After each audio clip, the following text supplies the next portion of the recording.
दोस्तों नमस्कार, मैं मयंक त्रिपाठी आप सभी का एचएम कोचिंग क्लासेस में स्वागत करता हूं। कैसे हैं आप सब दोस्तों। एनसीईआरटी हिस्ट्री सीरीज में मैं आज आपको बहुत महत्वपूर्ण चैप्टर पढ़ाने जा रहा हूं। चैप्टर का नाम है आरंभिक नगर। लेकिन हम लोग इस चैप्टर में पढ़ेंगे हड़प्पा सभ्यता के बारे में। हड़प्पा सभ्यता को सिंधु घाटी सभ्यता भी कहते हैं। दोस्तों यहाँ से लगातार परीक्षाओं में प्रश्न पूछे जाते हैं हड़प्पा सभ्यता टॉपिक से। ये बहुत महत्वपूर्ण है। आप ये मान के चलिए कि भारत का इतिहास यहीं से चालू होता है। इसलिए एग्जामिनर जब जनरल स्टडीज में इतिहास विषय से प्रश्न रखता है तो सबसे पहले हड़प्पा सभ्यता से एक दो प्रश्न रख ही देता है, क्योंकि ये भारत का आप मान सकते हैं कि भारत की इतिहास की शुरुआत होती है यहाँ से।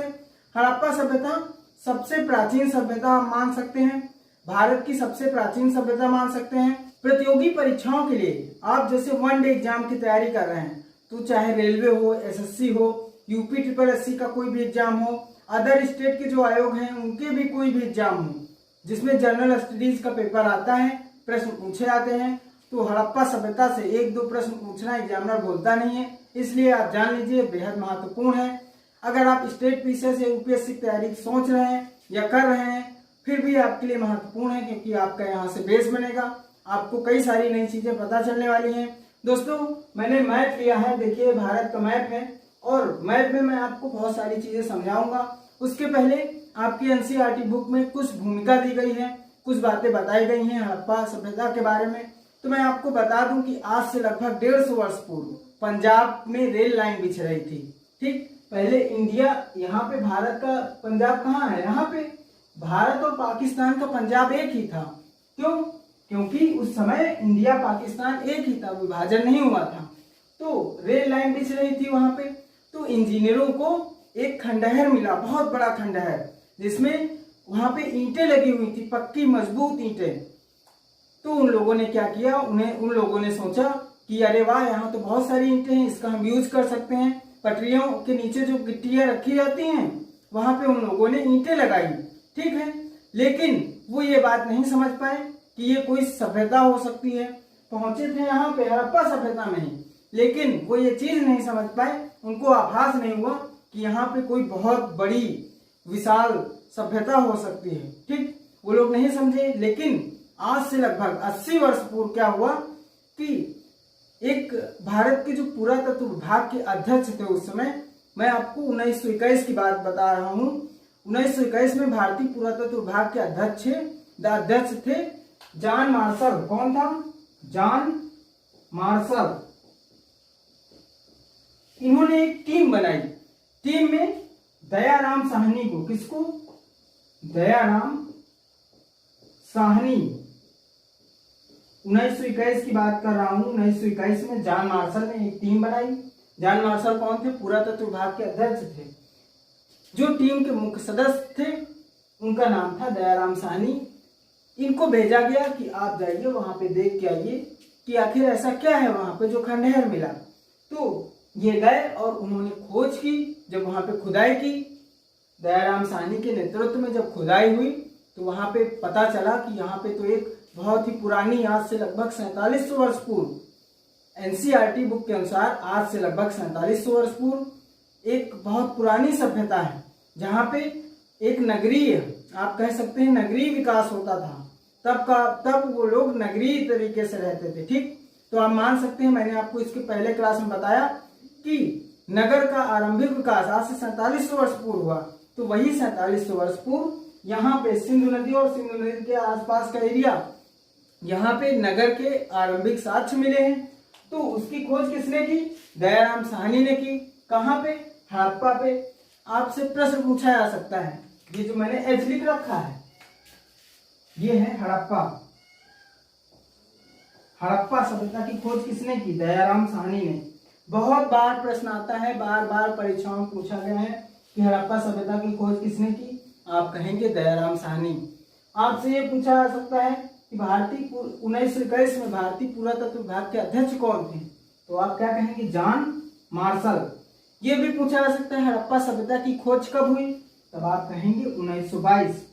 ठीक है दोस्तों, मैं आपको अभी मैप के माध्यम से सारी चीजें समझाऊंगा और बहुत अच्छे समझाऊंगा आपको। ये सारी चीजें याद नहीं करना पड़ेगा, मोहनजोदड़ो, हड़प्पा, ठीक है, चुन्होदड़ो। लेकिन मैं आपको और भी कुछ बातें बताना चाहता हूँ कि नगरों की विशेषताएं क्या थी। जो नगर थे, मैंने आपको बताया कि आरंभिक नगर यहीं पे पाए गए, तो उनकी विशेषताएं क्या थी। देखिए, नगर होता था, मान लीजिए मैं आपको बता रहा हूँ फॉर एग्जाम्पल, ये आयताकार नगर है। नगर भाई आप ये मान के चलिए कि जैसे मान लीजिए ये एक एरिया है, इसमें कोई नगर बसा है, चाहे वो हड़प्पा हो या मोहनजोदड़ो हो या चुन्होदड़ो हो या लोथल हो, कुछ भी हो, ये एरिया है। तो यहाँ पे जो इसका एक भाग, ये एक भाग हो गया, ये दूसरा भाग हो गया। आप मान सकते हैं नगर का एक भाग है, ये दूसरा भाग। तो एक भाग बहुत ऊंचा होता था, तो ये भाग बहुत ज्यादा ऊंचा था, ठीक। इसे कहेंगे दुर्ग। क्या कहेंगे? इसे कहते थे नगर दुर्ग, क्योंकि ये भाग बहुत ऊंचा होता था। पश्चिमी, ये कौन सा भाग हुआ? पश्चिमी।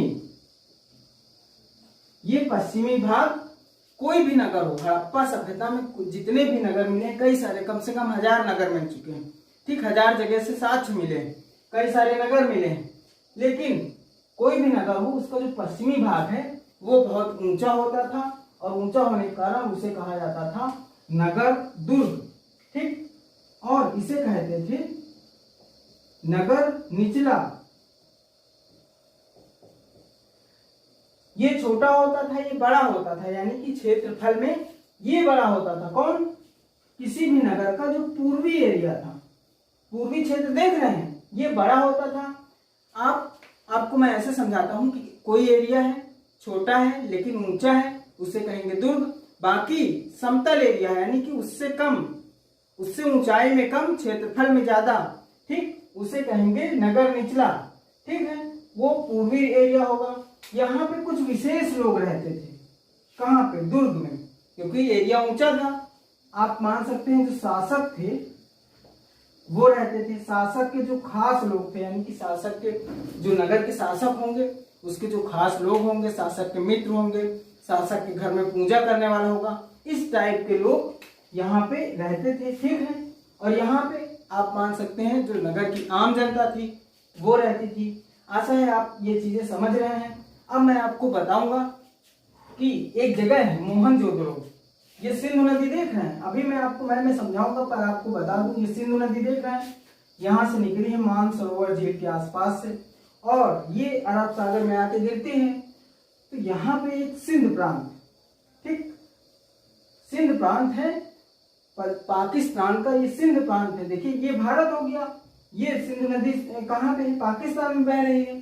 तो पाकिस्तान के ये सिंध प्रांत, उसमें एक जिला है, जिले का नाम है लड़काना। यहाँ पे है मोहनजोदड़ो। मोहनजोदड़ो भी एक नगर है। तो उस नगर में एक विशाल स्नानागार मिला है। आप मान सकते हैं उसको तालाब, ठीक, उस समय का तालाब जो कि पक्का था। आज अगर आप आज की नजर से देखेंगे तो आप उसे स्विमिंग पूल भी मान सकते हैं। तो मोहनजोदड़ो में एक मिला है विशाल स्नानागार। ये विशाल स्नानागार क्या था? ये विशाल स्नानागार, जैसे एक नगर है मोहनजोदड़ो, तो मोहनजोदड़ो में भी पश्चिमी भाग क्या होगा? ऊंचा होगा, और पूर्वी भाग कैसा होगा? निचला होगा, ठीक। वो पश्चिमी भाग में दुर्ग होगा, ठीक, पश्चिमी भाग को दुर्ग बोलेंगे, पूर्वी भाग को नगर निचला बोलेंगे। तो क्योंकि दुर्ग में कुछ विशेष लोग ही रहते थे, इसलिए यहाँ पे दुर्ग में विशाल स्नानागार था। ये विशेष लोग इसी स्नानागार में नहाते थे, आप ये मान सकते हैं, ठीक। स्नानागार कैसा था मैं आपको बता दूं। देखिए ये जैसे मान लीजिए ये स्नानागार है, ठीक। कैसे? ये ईंट, पक्की ईंटों का बना होता था, बीच में गड्ढा होता था। जैसे तालाब खोदना है तो क्या करेंगे? गड्ढा खोदेंगे, ठीक, जिससे जमीन हम नीचे चले जाएं, हम नीचे जा सकते हैं। भाई गड्ढा खुद गया, काफी लंबा चौड़ा गड्ढा खुदेगा, उसे ही कहेंगे तालाब। तो ये मान लीजिए लंबा चौड़ा गड्ढा खुदा है, तो यहाँ पे क्या थी? दो दो सीढ़ियां थी, एक दो, मान लीजिए ये सीढ़ियां हो गई, ठीक। आप इसको समझते रहिए मैप के जरिए। तो जो स्नानागार मैं आपको बता रहा हूँ, स्नानागार काफी गहरा होता था, तो उसमें उतरने के लिए क्या थी, दो तरफ, कितनी तरफ, दो तरफ सीढ़ियां थी। यहाँ पे स्नानागार के चारों तरफ क्या थे, कमरे बने थे, और उसका कारण आज भी नहीं पता चला है कि स्नानागार के आसपास यानी कि चारों तरफ कमरे क्यों बने थे। आप ऐसे ही अंदाज लगा सकते हैं कि कमरे हो सकता है जब ये स्नानागार है, लोग यहाँ नहाएंगे तो यहाँ पे जाके कपड़े चेंज करेंगे, हो सकता है कोई नहाने के बाद कोई पूजा पाठ करने के लिए यहाँ पे ध्यान में रहने के लिए यहाँ पे आता हो, ठीक। तो कई सारे कारण हो सकते हैं, पर किस टाइप का था मैं आपको वो बता रहा हूँ। ये स्नानागार हो गया, यानी कि ये ताल टाइप का हो गया, तालाब, ठीक है। और यहाँ पे सीढ़ियां बनी हैं, चारों तरफ कमरे हैं, और ये ईंटों से बना है, पक्की ईंटों से तालाब बना हुआ है। तालाब में प्लास्टर है। ईंट के बाद क्या होता है, जब ईंट से दीवार खड़ी हो जाती है तो उसमें प्लास्टर किया जाता है। तो यहाँ पे ये जो नीचे वाला भाग है यानी कि गड्ढा वाला भाग, उसमें भी प्लास्टर है, इनकी दीवारों में भी प्लास्टर है। अब तालाब तो बन गया, लेकिन अगर पानी रिसेगा तब क्या होगा, तो ये लोग चारकोल की परत, पहले ईंट से बन गया तालाब, फिर उसमें प्लास्टर किया गया, फिर चारकोल की परत लगाई गई। जब चारकोल की परत लग गई है तो अब जो पानी भरेंगे, पानी कहाँ से भरेंगे, पास में कुआं है, कुआं से पानी इसमें भरेंगे, ठीक। जब पानी डालेंगे तो चारकोल की परत चढ़ी हुई, इसलिए पानी रिसेगा नहीं। सोचिए वो लोग कितने सिस्टमेटिक ढंग से चीजों को सेटअप किए थे उस समय। जैसे इसे आप अब आज के जमाने का स्विमिंग पूल कह सकते हैं, ठीक। जब पानी रिस नहीं रहा है, गंदगी आ नहीं रही है, एकदम पक्का स्नानागार है, तो आज की स्विमिंग पूल में भी तो यही होता है, ठीक। आशा है आप समझ रहे हैं। पास में कुआं है, कुएं से पानी इसमें डाला जाता था। इसमें कुछ विशेष लोग ही नहाते थे, ठीक। और कुछ विशेष लोग कहाँ रहते थे, दुर्ग में, इसीलिए स्नानागार को दुर्ग में बनाया जाता था, ठीक। यहाँ पे आम जनता के लिए नहीं था स्नानागार, सिर्फ दुर्ग निवासियों के लिए था। और दुर्ग में आपको बताया ही कि कुछ विशेष लोग रहते थे। आशा है आप ये समझ गए हैं। इसके बाद मैं आपको कुछ और बताना चाहूंगा। चलिए दोस्तों, अब मैं आपको मैप के माध्यम से सारी बाकी चीजें समझाना चाहता हूँ। यहाँ पे आप देख रहे हैं एक नदी कौन सी है, सतलज नदी, ये है सिंधु नदी। देखिए ये जो सिंधु नदियों के आसपास के एरिया हैं, वहां पे नगरीय सभ्यता के साक्ष्य मिले हैं, इसीलिए इसको हड़प्पा सभ्यता को सिंधु घाटी सभ्यता भी कहते हैं। आप ये बात जान लीजिए, ठीक। और हड़प्पा सभ्यता, ये जो आप देख रहे हैं, ये सतलज नदी हो गई, ये व्यास नदी हो गई, ये रावी नदी हो गई। कौन सी नदी, रावी। ये चेनाब, ये नदी जो इंडिया पाकिस्तान के बॉर्डर में बहती है और यहां आ जाती है, इसको क्या बोलते हैं, झेलम। ये कौन सी है, सिंध। आप ये सारी चीजें भी समझते रहिए। यहाँ से सिंधु नदी तंत्र से भारत के भूगोल से बहुत प्रश्न पूछे जाते हैं, तो आप इनको क्रम से याद कर लीजिए। सबसे पहले सिंधु, फिर झेलम, फिर चेनाब, फिर रावी, ये हो गया व्यास, और ये कौन सी है, सतलज।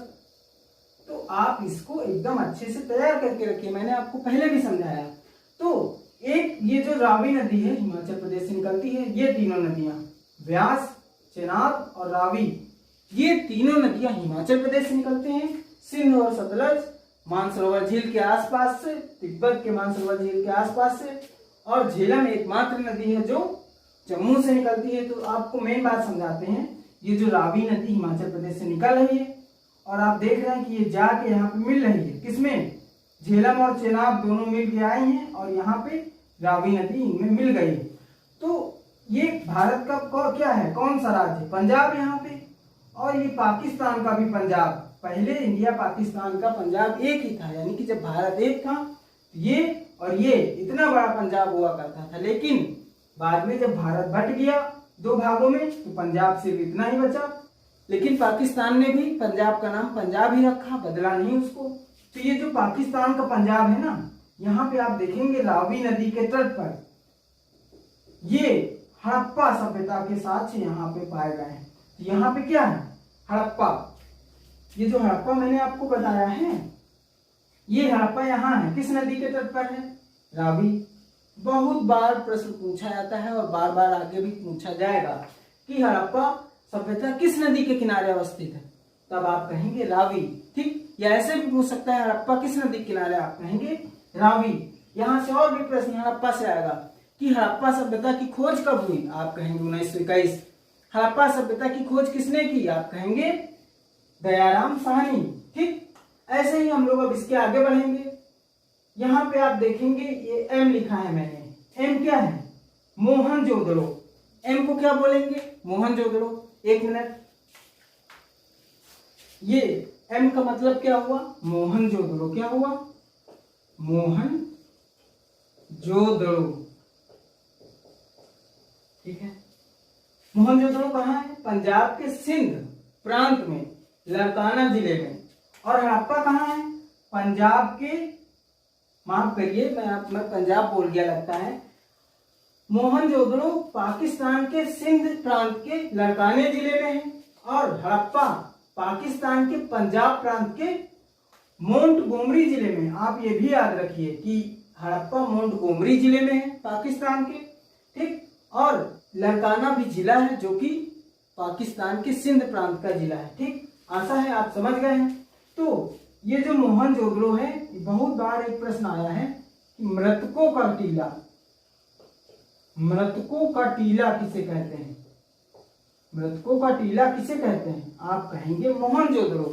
ठीक, ये प्रश्न बार बार आया है इसीलिए मैं आपको बता रहा हूं। तो यहाँ से किस प्रकार के प्रश्न पूछे जाएंगे, मोहनजोदड़ो मृतकों का टीला किसे कहते हैं, आप कहेंगे मोहनजोदड़ो। मोहनजोदड़ो की खोज कब हुई, आप कहेंगे 1922।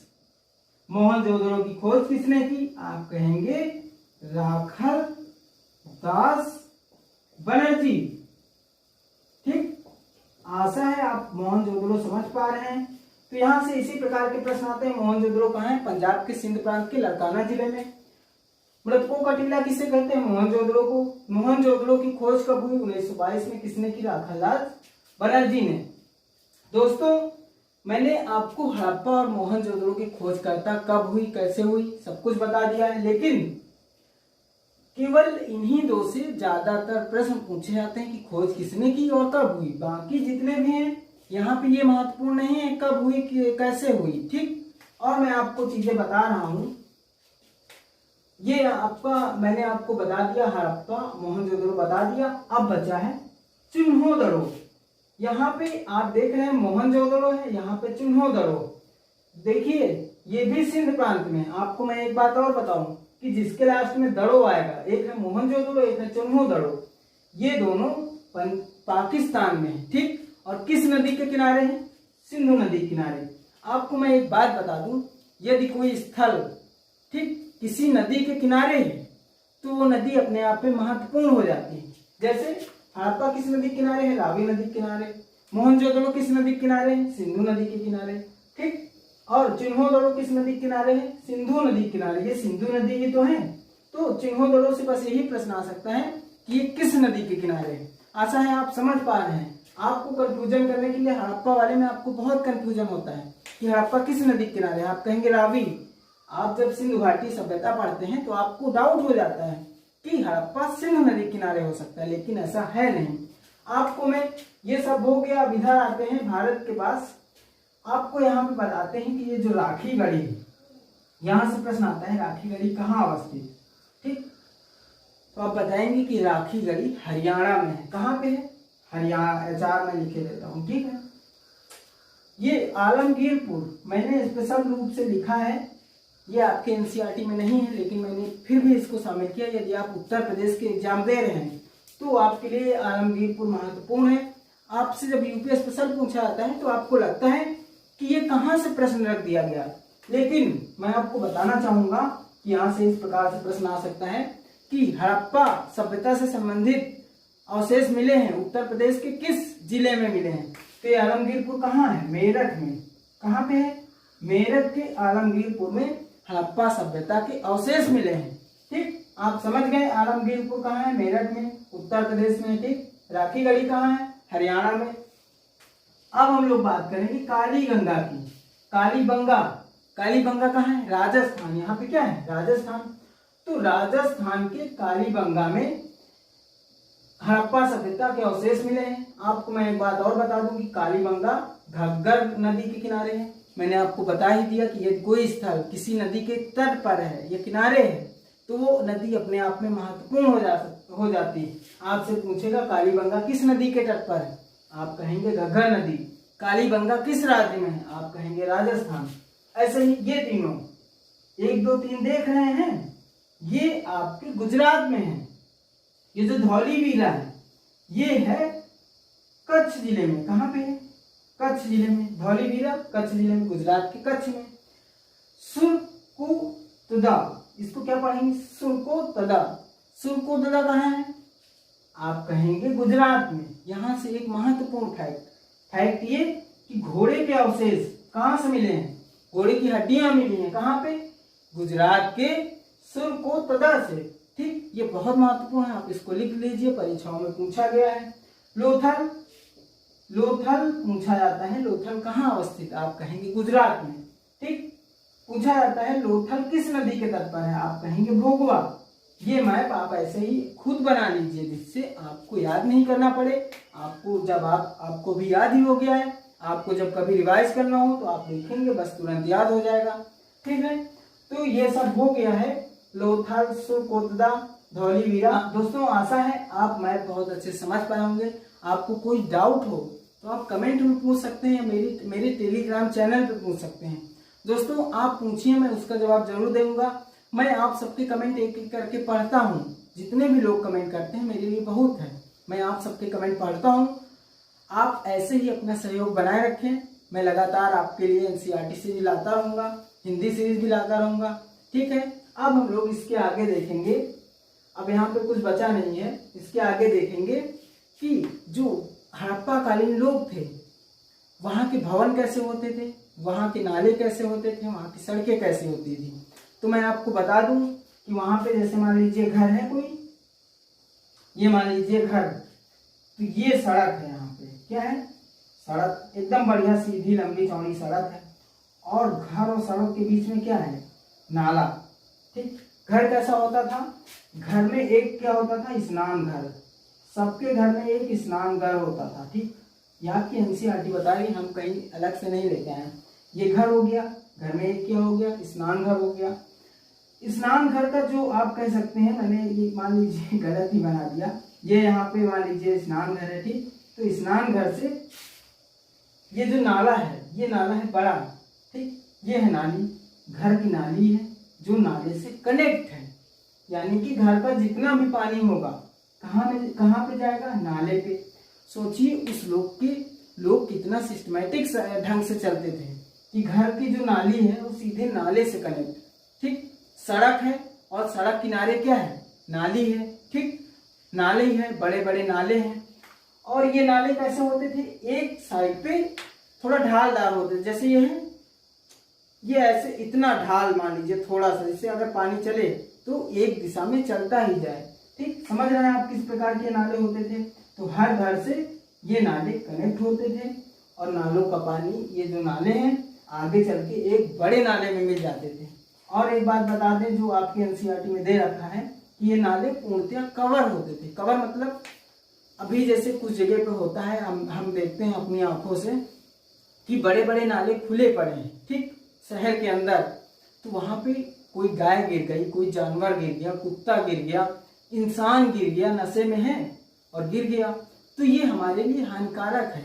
कोई भी ऐसी मृत्यु नहीं होनी चाहिए जिससे अपना सिस्टम दोषी पाया जाए। तो ये सिस्टम का दोष है कि कोई आदमी या व्यक्ति जाके नाले में गिर के मर जाए, या कोई जानवर हमारा बेजुबान वो जाके नाले पे गिर जाए और मर जाए। तो वो लोग पहले से देखिए कितना सावधान रहते थे कि नाला पूर्णतया कवर था, यानी कि ऊपर से ढका हुआ था। अब जब पूरा नाला ढका है तो उसमें एक मेन होल था, जगह जगह पे क्या था, मेन होल लगाए गए थे, जिससे अगर नाला जाम हो जाए तो मेन होल खोलो, उसको साफ करो और फिर पानी सही से चलने लगेगा। ठीक, ऐसा आप समझ रहे हैं। सड़कें बढ़िया चौड़ी होती थी। ठीक है ना, काफी बहुत अच्छे सिस्टम से काम होता था यहाँ पे। आशा है दोस्तों आपको ये सब समझ में आया होगा। आप हमें बताइए, आपको अगर कुछ लगता है कि मैं यहाँ पे सही करूँ तो आप हमें जरूर बताइए। दोस्तों वीडियो को जरूर लाइक किया करिए, इससे मुझे प्रोत्साहन मिलता है। आप कमेंट करके कुछ बताएंगे तो हमें अच्छा लगेगा। इसको शेयर जरूर करें, इसलिए शेयर करें जिससे जरूरतमंदों तक मेरा वीडियो पहुंच जाए। ठीक है, जिसको एनसीईआरटी पढ़नी है वो पढ़ ले। ऐसा कंटेंट मैं आपको दे रहा हूँ। आशा है आपको अच्छा भी लग रहा है। धन्यवाद।